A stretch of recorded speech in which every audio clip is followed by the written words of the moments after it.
Hello, everyone, and welcome to another Star Wars Galaxy of Heroes video. I'm your host, Remon Azab, aka Remon with TeamSkunk, and today we're going to be going over the update notes for 9/28/2016. A whole bunch of new content coming out into the game. Going to be a new daily login character for the month of October, and also a new farmable character in the Cantina nodes. I've gone ahead and pulled up the update notes over on the forums. Let's take a look at that. CG Kazaspoon. Hiya, I'm excited to share this week's update notes for 9/28/2016. Please note it may take up to 24 hours before you see the update on Google Play or the App Store. Double note, not all of these changes will be visible in game until all players are on the same version on 9/29. Players who have not updated to the latest version will have their game automatically updated with a client restart on 9/29. So, for those of you that have already gone and done the manual update, there is still some things, or there still are some things to the update that have not appeared yet and that you will see tomorrow when the client restart happens. I know that I've been waiting for the character to release that they're putting into Cantina, and so I just have been checking to see if the character's available, and he's not there yet, so I'm assuming that'll happen tomorrow. Now, what's new? The Geonosian Spy, the character I'm talking about, is going to be available in Cantina Stage 4 Mission D. Now, the Geonosian Spy is the third Erodium character now that they're going to be releasing in the last few weeks, leaving pretty much only the Tusken Shaman as the only character that has not been released to free to play. I don't know why they made a fire sale on all the Erodium characters, but I'm excited about this one. I did not go for the Geonosian Spy Erodium pack, and I have kind of regretted it a little bit. So glad that he's going to be made available for farming. I'm going to go ahead and farm him right away. Looks like a great character, and I have all the other Geonosians, so I'm looking forward to running that synergy and just trying it out. The Geonosian Spy, from what I've heard, can hit really hard, and obviously there's not a ton of people running them out there. There's not a ton of people that have them, so I'm definitely looking forward to farming that character. Also, it just adds something else for me to farm, because I have farmed most of the characters that I would have a desire to farm out of the Cantina nodes, and this just adds a new character to farm for me, which is pretty cool. Another goal to achieve. Now, achievements have been added for completing Cantina battle stages. So, as you've seen in the past, they're adding achievements for things that you've probably already done before. So, for those of us that have completed all the Cantina battles to this point, we're going to get achievements for that. And I'll tell you why that's important to me. If we get some sort of Vader shards with this, and I hope we do, I'm 94 of 100 Vader shards right now, so I need 6 more shards to get my legitimate 7-star Vader, and it's been a long farm, okay? I've been, trying to get this guy done for a long time, as I'm sure most of you are as well, and I'm just dangerously close to getting him done now and getting him to 7 stars, and that 7-star review is coming pretty soon, so I'm just hoping that we get some Vader shards so I can complete that. I have the million credits just waiting for him, so I'm looking forward to that, and we'll see what happens tomorrow. But TIE Fighter Pilot is the new daily login character for the month of October. Now, this is not the First Order TIE Pilot. This is the Empire TIE Pilot. Now, this is great because pilots in this game hit really hard, and the Empire has been in desperate need of a DPS character for a long time. The Empire has a cool synergy now with the Palpatine leader, and obviously, as people are starting to get their 7-star Vaders now, or starting to get their Vaders leveled up, that synergy is working well.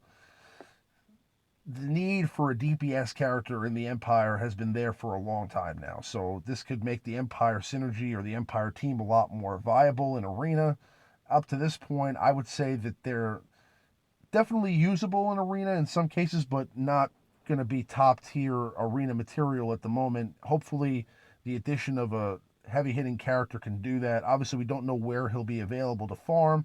We do know he'll be the monthly login character for the next month in October. I'm looking forward to unlocking him and trying him out immediately. It's definitely a character I've been hoping that they would put into the game for a long time, since I saw that he was a character that we could battle against. And obviously, pilots just in general typically hit hard in this game. I mean, Wedge, Biggs, First Order TIE Pilot, Resistance Pilot, you name it, they all hit hard. So I'm looking forward to checking it out, and hopefully he does hit hard, and he's a great addition to the Empire synergy. Now, we have added MK5 Fusion Furnace and MK6 Nubian Design Tech to the PvE shipments. Basically, they're just taking out the current scanners and droid callers, and they're going to be replacing them with the Fusion Furnaces and the Design Techs, as they've done in the past. Now, this is a new feature here. New event type squad tournaments allow players to compete for prizes, including characters from Rogue One, A Star Wars Story. A short in-game tutorial will explain the new tournament event. Tournaments are designed to provide a competitive environment for all players. We do this by grouping everyone by player level or by max squad power for the players at the level cap. Okay, so they're going to try to separate people by player level and by experience, trying to make it more competitive. And obviously, the levels will play a huge factor in, your competition or who you're facing against. Now, these tournaments are going to give rewards and prizes. I'm assuming that because you're going to be able to refresh the battles, which we'll get into here in a moment, it's going to be heavy pay-to-play centric around the top tiers of these tournaments, but I believe everyone will get an opportunity to compete, and wherever you place, you'll get some sort of reward. It may not be, obviously, as glorious as somebody who's getting rank 1 in the tournament, but we will be able to benefit from maybe some sort of character shards for a new character or some sort of in-game credits, and that will possibly, over time, as they continue to roll out these tournaments, lead up to getting some cool bonuses and cool rewards. But let's see now. To further ensure tournaments are competitive, players need to meet entry requirements to join. Requirements scale based on players' level. Characters at gear level 2 for levels 40 to 49 players versus 15 characters at gear level 6 for level 80. Tournaments give players additional strategy by introducing the defensive squad. This is the squad other players will fight when they attack the player during a tournament. A strong defensive squad can prevent others from earning points. As players have less characters in the early levels, we scale the number of characters in a player's squad based on player level. Example, 3 characters in a squad for levels 30 to 39 versus 5 characters in a squad for level 80. So if you're an early game player, somebody who's still working his way up, you'll also have an opportunity to participate, and you'll have the ability to play it with having less characters in the match. So pretty cool. Now, some of the mechanics or some of the ways this tournament's going to work here. Squad tournaments limit players to 1 use of each character, rewarding a diverse roster. Every 24 hours, the characters are refreshed automatically, but players can also refresh characters with crystals. Players earn points in combat for each enemy unit they defeat and earn bonus points for their surviving units. These points scale based on the difference in cumulative points between the player and the opponent. Players are ranked based on cumulative points and receive rewards based on rank. The rewards scale based on the player's level grouping. In tournaments, the retreat button has been replaced with an end battle button, which allows the player to end the battle early and receive points for defeating enemies. This is meant to cover an edge case where an infinite stalemate occurs. Okay, so basically they're saying that you're going to get a certain amount of battles free every day. You're going to be able to refresh those battles with crystals. So people who are spending a large amount of crystals are going to be able to refresh their battles excessively and get more points to rank higher in the tournament. So this is going to cost to rank higher, I believe, and it's going to be something where you're going to have to make the investment based upon the rewards and see if it makes sense for you to make the investment based upon what you're getting out of it at the end. Now, the fact is that the way it's going to work, you're going to earn points from how many characters on your team actually survive the battle, and you're also going to earn points for each character that you defeat on your opponent's team, and the cumulative points will be what actually creates your rank. So pretty cool. I mean, again, any kind of new content is cool and always welcomed. It's going to be interesting to see how this plays out. I'm kind of curious to see what kind of level grouping I'll be in or who I'll be put into the tournament with. Obviously, this is also cool because you'll get an opportunity in some cases to face maybe some of your friends or some of your guild mates that you haven't gotten to before. You may be thrown into a PvP tournament with somebody that you know, and that's going to be kind of cool to try playing against other people cross shard or cross server. So that's pretty interesting. And Obviously, any new content's always cool. Obviously, they're going to be also rolling out some cool new characters from Star Wars, Rogue One, so that's going to be interesting. And I'm not sure what characters we're going to be able to get out of that, but I'm looking forward to seeing what the prizes are and also what the cost are of these refreshes and see, how this tournament's really going to shake out. But until we get there, definitely very interested and definitely very cool to see that they're rolling out this PvP tournament. Now, some game polish, improving some character filtering. So they've changed some of the mechanics to how you can filter characters in your character screen. So now players can filter by category. In the character screen example, just show me droids. So you can just filter by faction, filter and sort selections through the game are no longer a cycling toggle, but rather a pop-up window to more quickly select desired filter. Arrowing between characters and character details will only display the filtered characters, making comparison of characters much easier.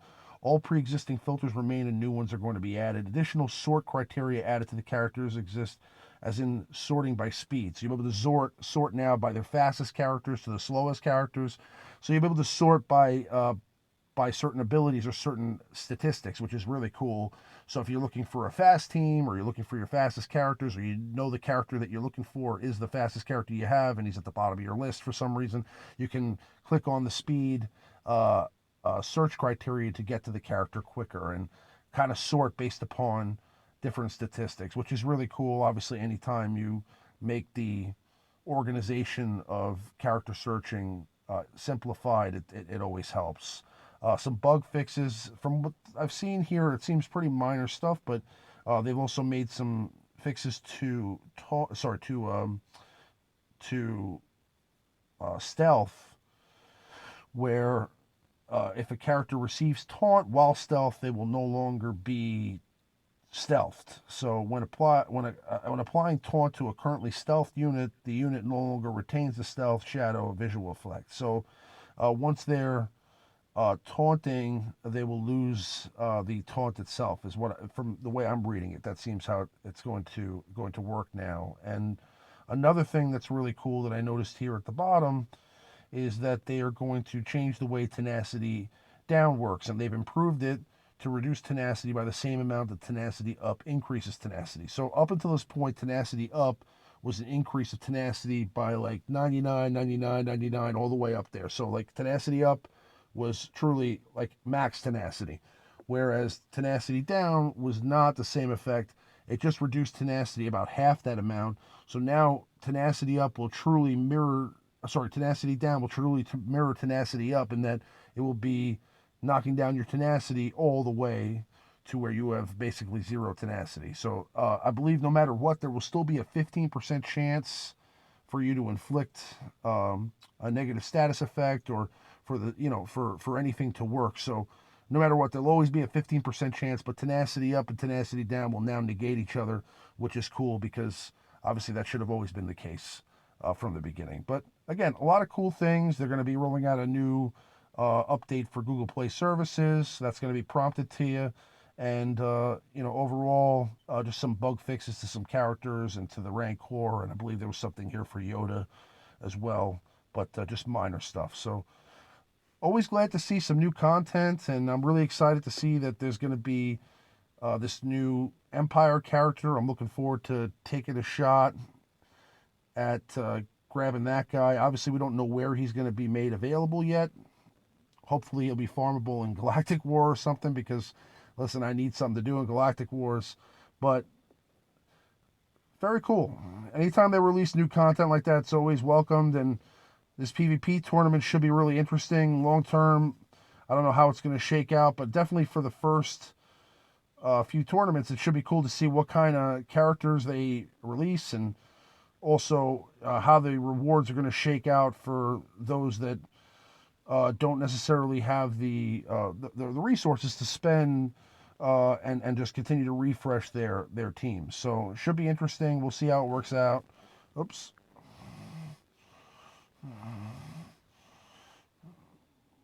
But okay, let's sort of taunt up here.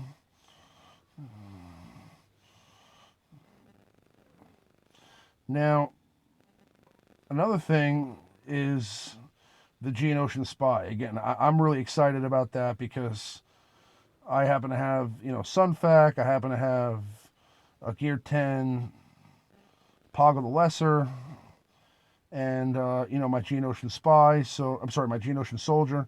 So I'm definitely looking forward to running the Geonosians, and I've heard good things about the Geonosians with the IG-88 lead, so I want to try that out as well. So definitely looking forward to that, and I'm going to be farming him immediately as soon as he becomes available. I know that he's not there yet. As I've said, there's going to be some changes that are made when they do the client restart tomorrow, and we'll see that. Another thing to discuss is they've also added the lock here to the ship section in the corner there, where you can see the picture of the Slave 1 and the Millennium Falcon right by the Jabba there, or by the hut. Now, anyway, we don't know much about the ships yet. There was some data mined info about ships.